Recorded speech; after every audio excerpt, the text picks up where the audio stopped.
আমরা যখন রকমারি ইফতার সাজিয়ে আমরা আলোচনা করতে বসেছি, ঠিক এই সময়টাতেই আমরা জানি আমাদের গাজার ভাই বোনেরা অনেকেই তাদের সন্তানের লাশ খুঁজে বেড়াচ্ছেন। অনেকে হয়তো ধ্বংসস্তূপের মধ্যে চাপা পড়া সেই প্রিয়জনটাকে উদ্ধার করবার ব্যর্থ চেষ্টা করছেন।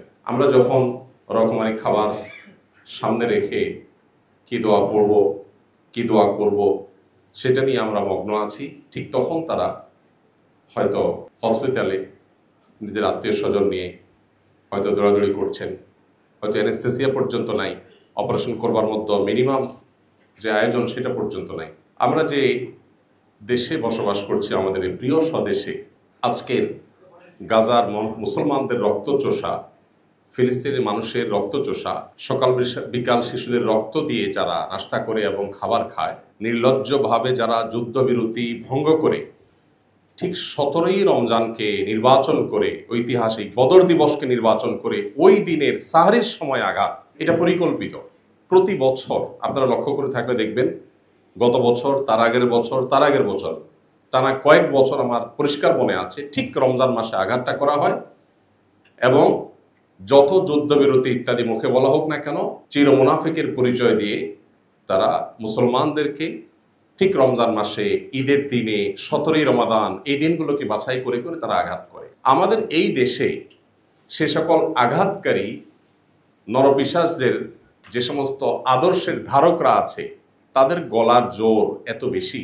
আমার অবাক লাগে, আমরা বেঁচে থাকতে এই দেশে অন্তত বসে কিভাবে এই মানুষ খেকোদের আদর্শের ধ্বজাধারীরা উঁচু গলায় এদেশে কথা বলতে পারে। কতটা নির্লজ্জ হলে মানুষ, কতটা বেহায়া হলে মানুষ এরকম খুনের সপক্ষে সাফাই গাওয়া কিংবা খুনিদের ব্যাপারে মৌন সমর্থন, নানাভাবে তাদের আদর্শের সমর্থন একজন মানুষ কিভাবে করতে পারে। ধর্মীয় দৃষ্টিভঙ্গি আমরা একটু সাইডেই রাখলাম। আমার মনে হয় এটার জন্য আমাদেরও দায় আছে। আমরা একটু ঝেড়ে কাশতে পর্যন্ত অনেক বেশি ভয় পাই। আমাদের কাছে আমাদের চাকরি, আমাদের অবস্থান, এগুলা এত বড় হয়ে দাঁড়ায় যে আমার মিনিমাম বিবেকের তাগাদায় যে কথাটা বলা দরকার, যে দায়িত্বটুকু পালন করা দরকার, সে দায়িত্বটুকু পালন করতে পর্যন্ত অনেক সময় আমরা পারি না। আল্লাহ তাআলা আমাদেরকে অন্তত এখন সুযোগ করে দিয়েছেন, অন্তত মুখ ফুটে কথা বলবার। আমরা যদি সে দায়িত্বটুকু পালন না করি, তাহলে আল্লাহর কাছে আমাদের দায় হবে অনেক বেশি। আপনারা যারা এখানে উপস্থিত আছেন, অনেক সিনিয়র শিক্ষকবৃন্দ আছেন যারা আমার পিতৃতুল্য, যারা আমার শ্রদ্ধেয় বড় ভাই তুল্য, আমার শিক্ষক তুল্য, আমি বিনয়ের সাথে আপনাদের কাছে আরজ করতে চাই, শুধু স্মরণ করিয়ে দিতে চাই, যেটা আপনারা জানেন, জানা কথাটাকে আবার আপনাদেরকে রিমাইন্ড করে দিচ্ছি। কারণ আল্লাহ তাআলা বলেছেন, ওয়াযাক্কির ফাইন্না যিকরা তানফাউল মুমিনিন, ঈমানদারদের উপকার হয় স্মরণ করিয়ে দিলে। সেই অর্থে, সেই কারণে আপনাদেরকে একটু স্মরণ করিয়ে দিচ্ছি। নবী করিম সাল্লাল্লাহু আলাইহি সাল্লাম কিন্তু আমাদেরকে নির্দেশ করেছেন সৎ কাজের আদেশ দিতে এবং অসৎ কাজের বাধা প্রদান করতে। আপনারা জাতির বিবেক, আপনারা আল্লাহ তাআলার পক্ষ থেকে যে সম্মানের অধিকারী হয়েছেন, এদেশের অন্য বহু শ্রেণী পেশার মানুষ এত সম্মানের অধিকারী নন। আল্লাহ আপনাদেরকে যে সামাজিক অবস্থান দিয়েছেন, এই সমাজের উপর আপনাদের যতটা প্রভাব আছে, আল্লাহ তাআলার কাছে তার দায়ও কিন্তু অনেক বড়। নবী করিম সাল্লাল্লাহু আলাইহি ওয়াসাল্লাম সেই হাদিসটি আমরা শুনেছি, কুল্লুকুম আলা কুল্লুকুম রাইন ওয়া কুল্লুকুম মাসউলুন আন রাইয়াতিহি, তোমরা সবাই দায়িত্বশীল। সো সবাই যার যার দায়িত্বের পরিধি অনুপাতে আল্লাহর কাছে জিজ্ঞাসিত হতে হবে। যার দায়িত্ব এর পরিধি যত বড় হবে, যার সামাজিক অবস্থান যত বড় হবে, আল্লাহর কাছে তার জবাবদিহিতাটাও তত বড় হবে। আমরা আজ নির্যাতিত ফিলিস্তিনিদের পক্ষে দু চার কলম লেখা, তাদের সহমর্মী হয়ে কখনো রাস্তায় একটু মানববন্ধন করা, কখনো একটু কোথাও একটু দাঁড়ানো, কোথাও যথাবিহিত নিয়ম শৃঙ্খলার মধ্যে থেকেও আমরা একটু প্রতিবাদ করা, এই দায়িত্বটুকু পর্যন্ত আমরা অনেকেই পালন করছি না। আমি খুব লজ্জিত হই একজন বাংলাদেশি হিসেবে, কারণ ফিলিস্তিন ইস্যুতে বাংলাদেশের মতো এরকম নির্লজ্জভাবে এতটা নীরবতা, নিস্তব্ধতা পৃথিবীর কোনো দেশে আমার চোখে পড়েনি। জাপানের মতো দেশে গত বছর ফিলিস্তিনি হামলার সময় আমি টোকিওতে ছিলাম, এত বড় মিছিল, জাপানের মতো দেশে যেখানে মুসলমান এত কম যে সংখ্যা উল্লেখ করবার মতো না, সেখানে এত বিশাল বড় মিছিল এবং সেখানে বিভিন্ন দূতাবাস ঘেরাও এত চমৎকারভাবে হয়েছে যে আমার দেশে পর্যন্ত হচ্ছে না। এবং সেখানে ইয়াহুদি কোম্পানিগুলো, বিশেষ করে যে ফুড চেইন স্টোর যেগুলো আছে, সেগুলোর সামনে যে পরিমাণ মাছি মারে, এটা আমি নিজের চোখে যেটা দেখেছি, দুর্ভাগ্য আমার দেশে মানুষের ভিতরে সেরকম কোনো সেন্স পর্যন্ত নাই। আমার মনে হয় জাতিকে জাগাবার দায়িত্বটুকু আপনাদের অন্তত আছে। আপনারা শিক্ষক হিসাবে আপনাদের কলম ধরবার, আপনারা জাতিকে সচেতন করবার যে দায়িত্ব আছে, সেই দায়িত্বটা যদি আপনারা সঠিকভাবে পালন করেন, তাহলে আমরা যারা সাধারণ মানুষ আছি আমরা ইনশাআল্লাহ আপনাদের পেছনে, আমাদেরকে আপনারা পাবেন এবং জাতিকে আপনারা জাগাতে পারবেন।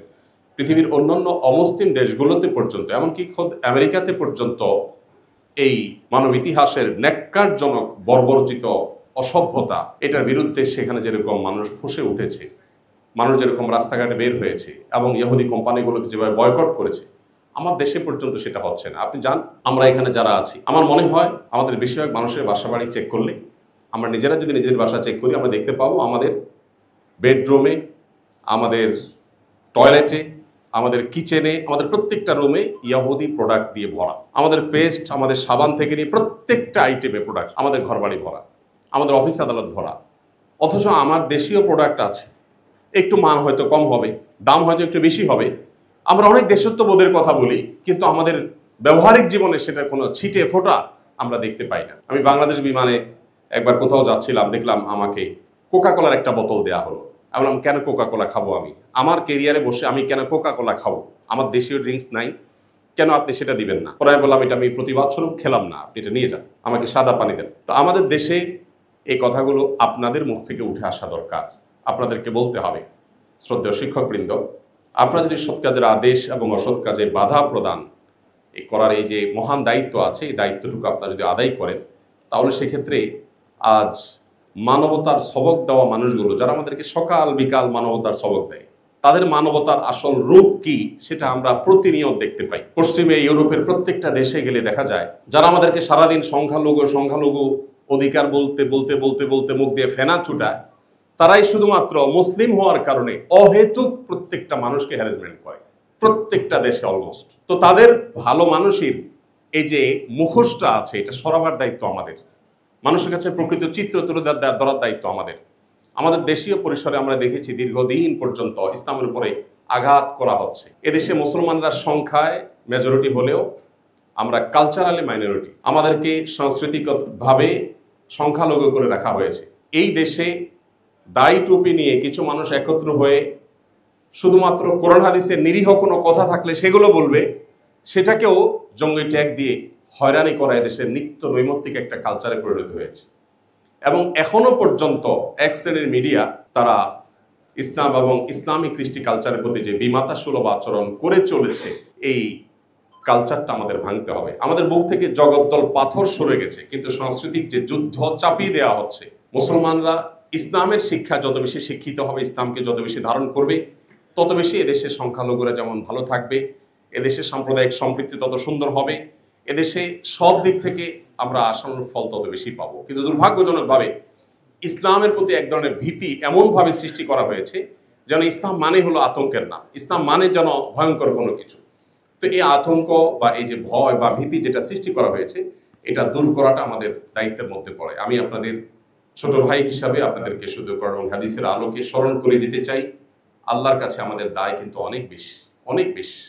একজন বিশ্ববিদ্যালয় শিক্ষক, আপনারা 5 জন বিশ্ববিদ্যালয় শিক্ষক যখন একটা বিবৃতি দিবেন, 10 জন বিশ্ববিদ্যালয় শিক্ষক যখন ব্যানার নিয়ে একটু দাঁড়াবেন, কোনো অন্যায়ের বিরুদ্ধে আপনারা যখন একটু মুখ খুলবেন, সেটা আমি তো মনে করি 10,000 কিংবা 10 লাখ নাগরিকের ভয়েসের চাইতে কোনো কোনো ক্ষেত্রে পাওয়ারফুল হতে পারে।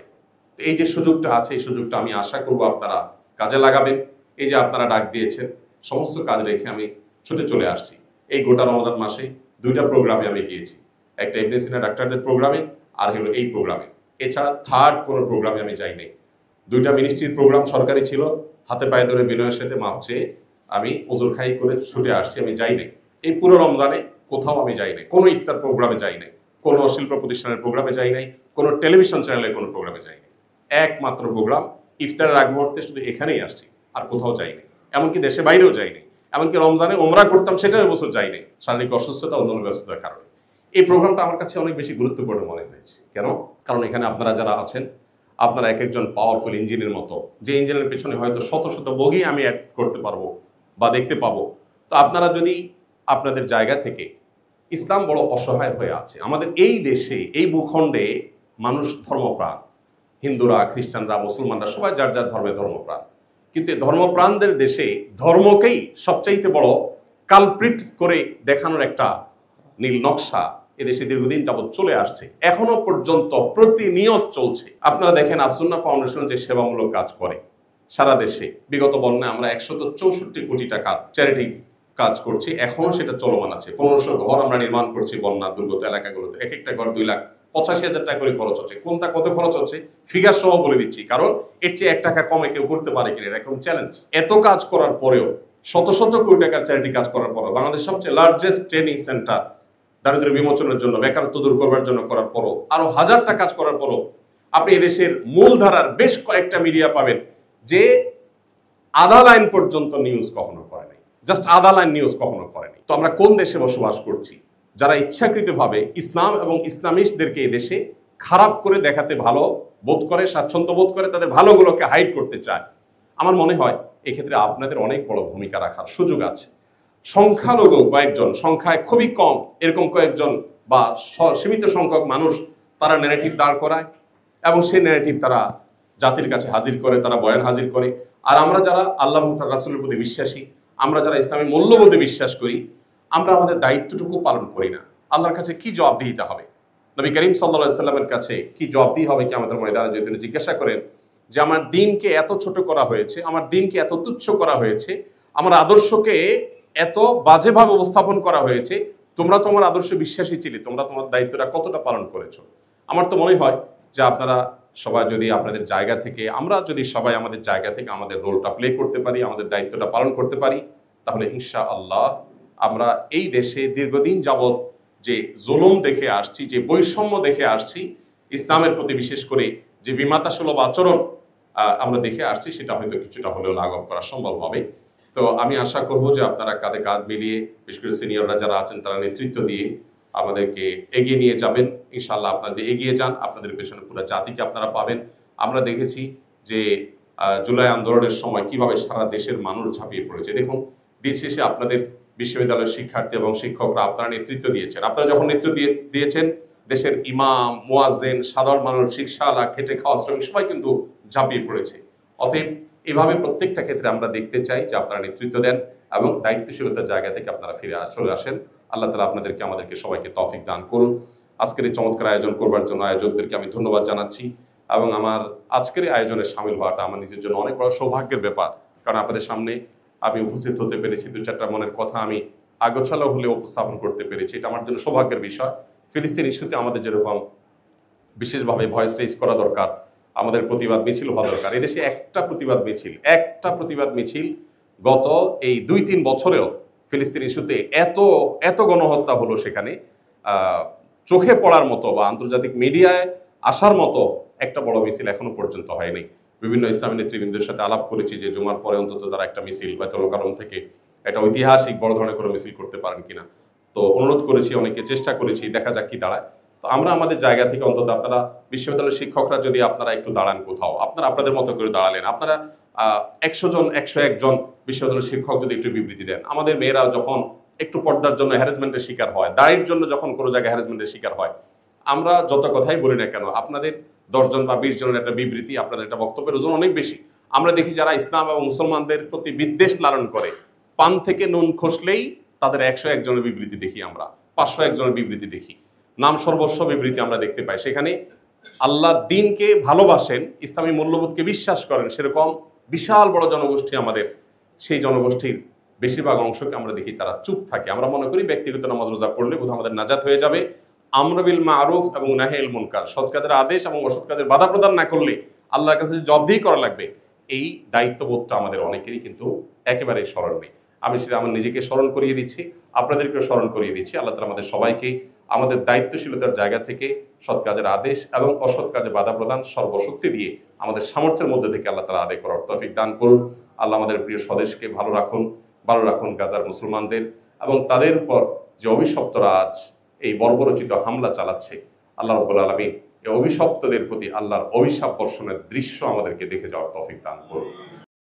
আস-সুন্নাহ ফাউন্ডেশন, উম্মার স্বার্থে সুন্নাহর সাথে।